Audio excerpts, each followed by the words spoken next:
Good evening and thank you for joining us. U.S. Immigration and Border Protection agents work around the clock, keeping the southern border secure. But despite their best efforts, hundreds of thousands of people, drugs, and firearms make it across the border each year. With President Trump's proposed border wall, border security is at the forefront of the national conversation. Hannah McKenzie took a trip to the Texas-Mexico border to get a first-hand look. More than 211,000 undocumented immigrants were removed from the United States this fiscal year. That's the latest number from the U.S. Immigration and Customs Enforcement. Many of those undocumented immigrants entered the U.S. illegally through the Texas-Mexico border. Coming up. Rio Grande Valley Sector Border Patrol agents are responsible for patrolling 316 miles of the Rio Grande River. Environmental challenges aside, agents say danger is never far away. Anti-decapitation wires are installed on the boats, safeguarding agents from cables that smugglers often run from one side of the river to the other. People throwing rocks and urine is also a major concern, and they occasionally get shot at. Agent Michelle George says it's a constant game of cat and mouse. There's so many places to hide.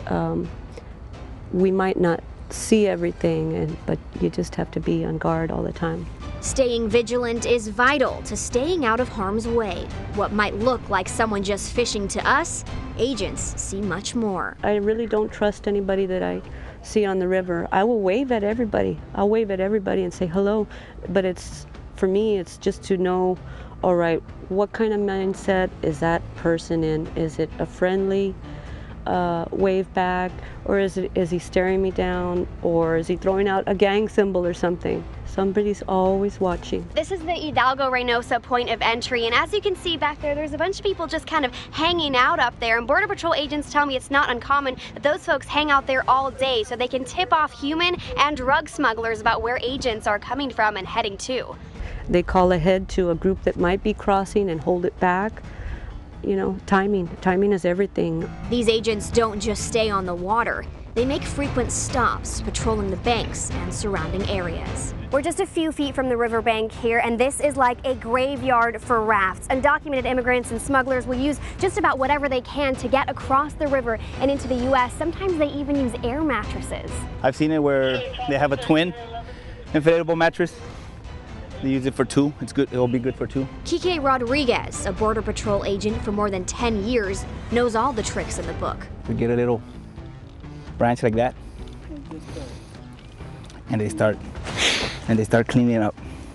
So you could get rid of all the evidence. But sometimes things get left behind. Just walking along this path here, an agent found this little baggie, and inside, when he ripped it open, you see this piece of paper right here, and inside are a bunch of names and numbers of family members. So once undocumented immigrants make it across the river and get to the U.S., this is what they use to call their relatives to let them know that they made it safe. Once they make it across the river, it's a straight shot to the border wall, which already exists here on the Texas-Mexico border.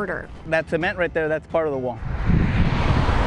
That's why talk of President Trump's new big beautiful wall, estimated to have a price tag of more than $21 billion, has many who live down here confused and angry. Preliminary plans for the wall, released by Border Patrol, show the location threatens homes, businesses, and protected wildlife areas. The National Butterfly Center here in Mission sits on 100 acres of land. If this border wall is built here, they will lose 2/3 of their property. That's going to lead to huge environmental impacts and economic impacts. The nature tourism provides over $450 million a year in revenue to this region, and that will be lost if all of the environmental tourism, all of the attractions, all of the areas that are so rich with wildlife are closed or destroyed.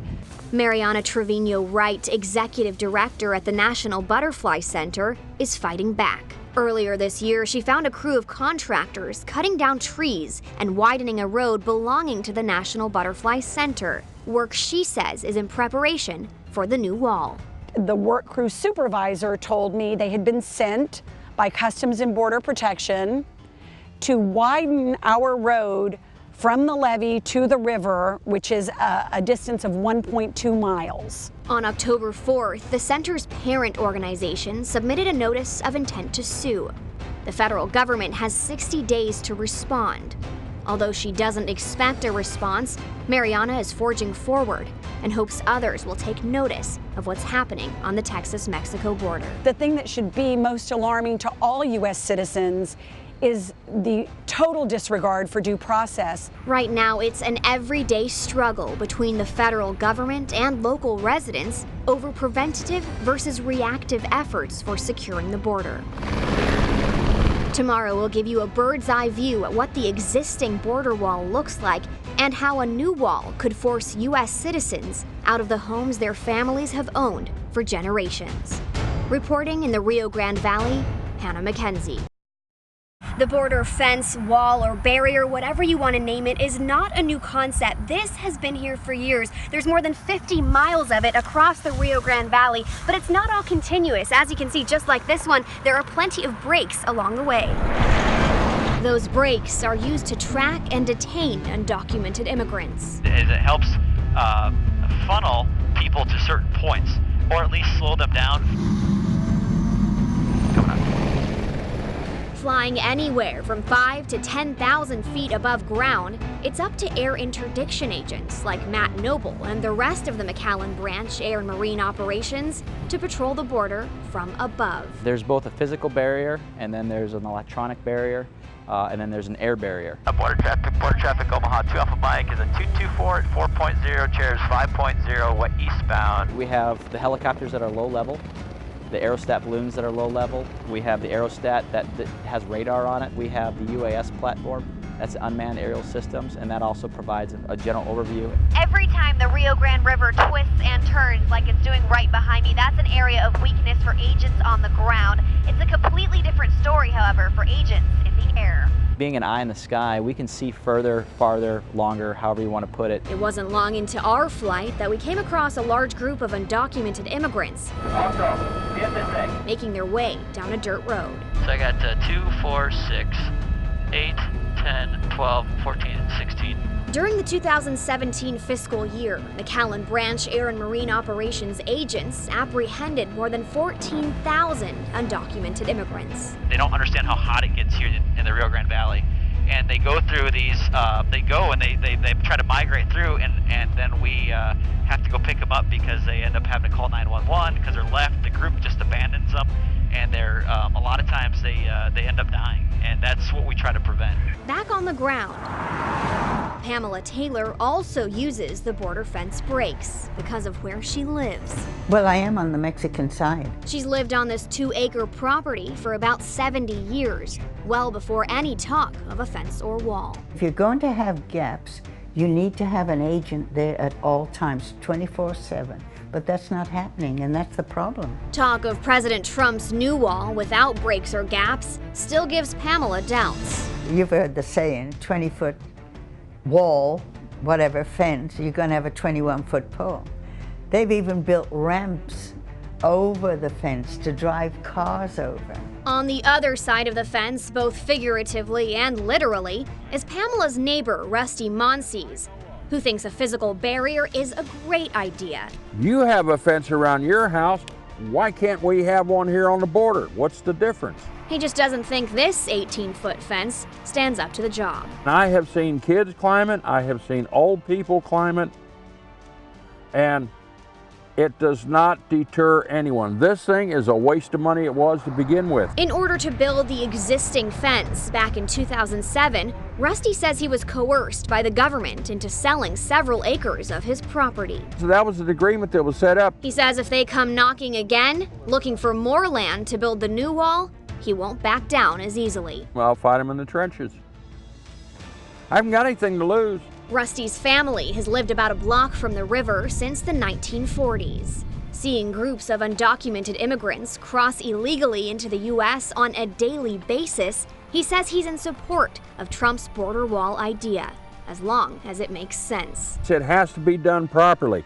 You've got to have a good design. You've got to be down on the river, or close to the river as you can get physically.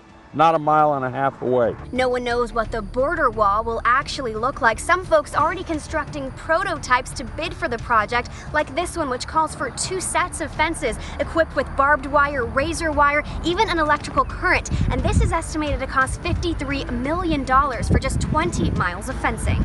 For Pamela, any physical wall is a waste of taxpayer money. If someone is so insistent that they want to get in, there's no way you're going to stop them. They need to change their immigration laws. They need to start working on something. They really do. Which leaves the question, perhaps the wall we should be focused on is the one surrounding immigration policy and reform. Reporting in the Rio Grande Valley, Hannah Mackenzie.